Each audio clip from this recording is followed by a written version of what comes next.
What if everything you're experiencing right now, yes, everything, has a deeper purpose than what you can see on the surface? Today, we're diving into the space between what is and what could be.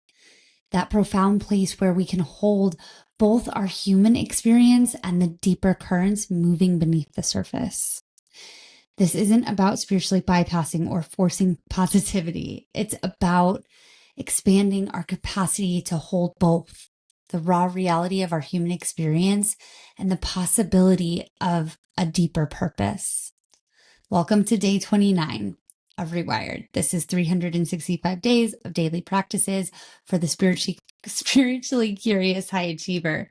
And this is day 29.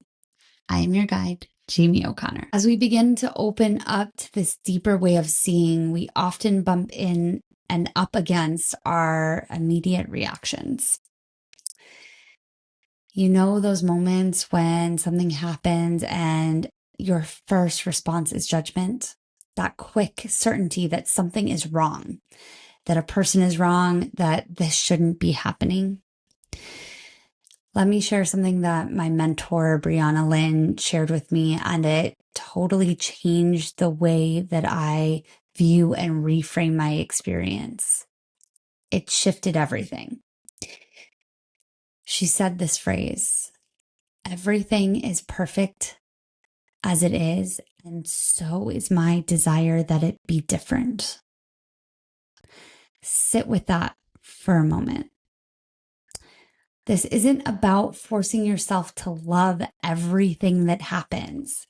It's about accepting. It's not about pretending everything is wonderful when it's terrible. That is one of the biggest fallacies of law of attraction. And it's definitely not about bypassing the very real human experience, the pain, the trauma, and the suffering. When we look at the broader world, at systemic justice, injustice, at world, at collective trauma, this practice becomes even more nuanced.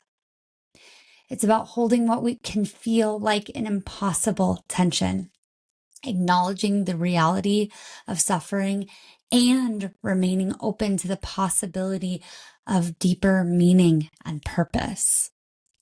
Think about that river that we talked about yesterday. Sometimes the water is smooth and sometimes it's rough. Sometimes it's devastating in its power. All states serve a purpose. Yes, but that doesn't mean we can't work to protect people from flooding or that we shouldn't feel grief when destruction occurs. The phrase, "everything is perfect as it is, and so is my desire for it to be different," gives us permission to stay fully grounded in what is, in our real, messy, sometimes painful human experience, while also maintaining hope and possibility. It's not about bypassing or pretending everything is fine. It's about honoring our full human experience and staying open to something bigger than our immediate understanding. Bring this up as a divergence from what we see and hear and read.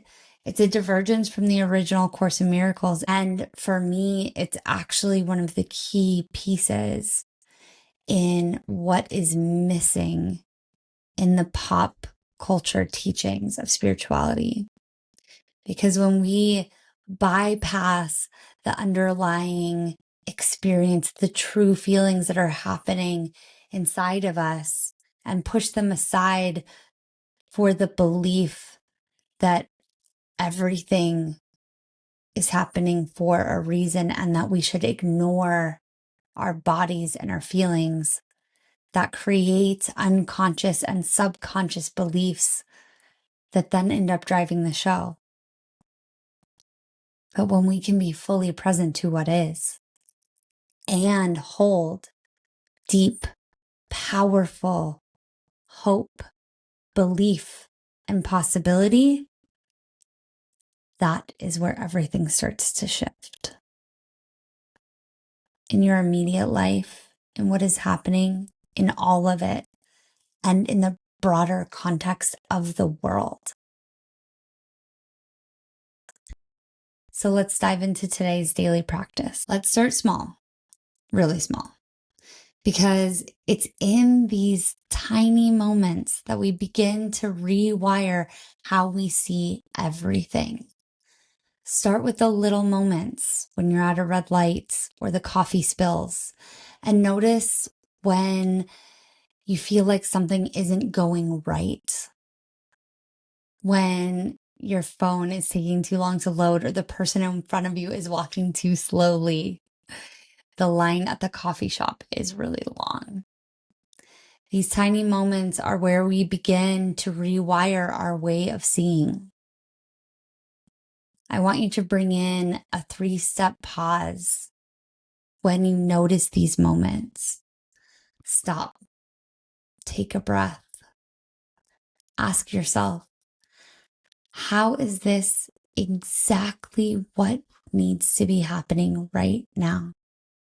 Or what deeper purpose might this serve?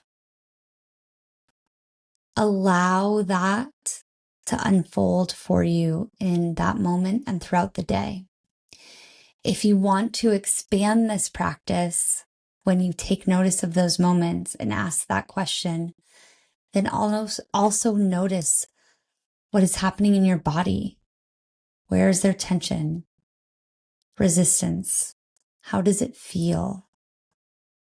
What stories are you telling yourself about how things should be?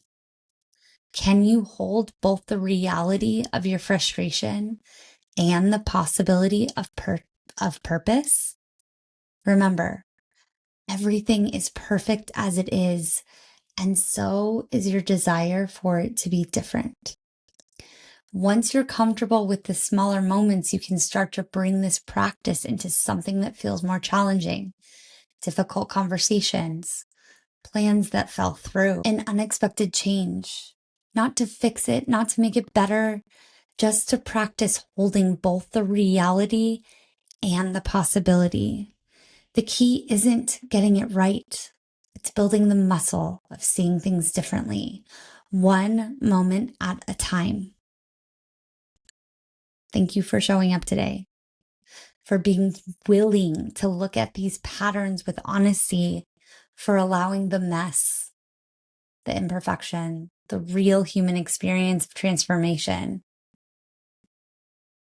If you've stumbled upon this journey and you're wondering what it is, this is day 29 of 365 days of daily practices to help you rewire your brain for miracles, for your purpose, for finding true rhythm that is close to your truest self. If you would like to get daily email reminders, if you'd like the opportunity to join an accountability group, if you'd like to go deeper with this, you can join us for a very inexpensive rate, less than your daily coffee every day at that coffee shop for the whole entire year. And you can go to inspiredfocus.link/rewired. That's inspiredfocus.link/rewired to sign up today. Start immediately on day one. Change your life in just 15 minutes a day. Thank you so much for joining me. I will see you tomorrow for day 30.